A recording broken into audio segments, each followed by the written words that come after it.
I rise, Madam Speaker, in opposition to the same-day rule, but primarily in opposition to underlying legislation, H.R. 7321, the Auto Industry Financing and Restructuring Act.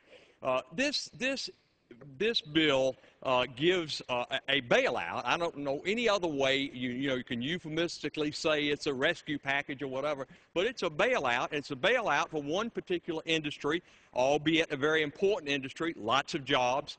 But in my district, the 11th of Georgia, we have a lot of textile manufacturing, and they desperately need help. And there was language in the Colombian Free Trade Agreement that helped the textile industry in northwest Georgia. But the Democratic majority, this majority, will not allow that bill, that trade agreement, bilateral trade agreement, to pass. And you know why, Madam Speaker? Because big labor opposes it.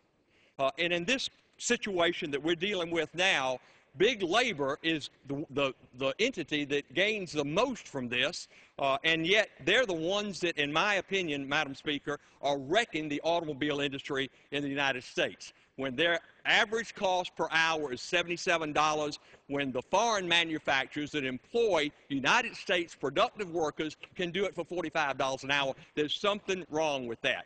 The solution to this problem is a structured bankruptcy, just like Delta went through in my state of Georgia. It was painful, yes, but they're flying and are regaining profitability.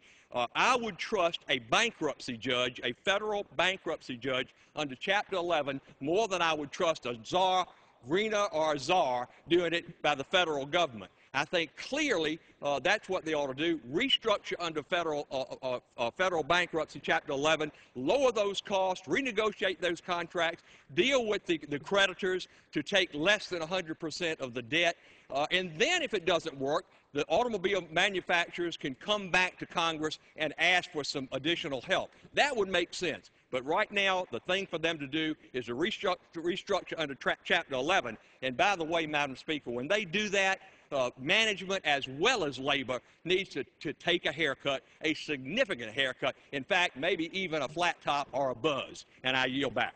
The gentleman yields back his time. The gentleman from California.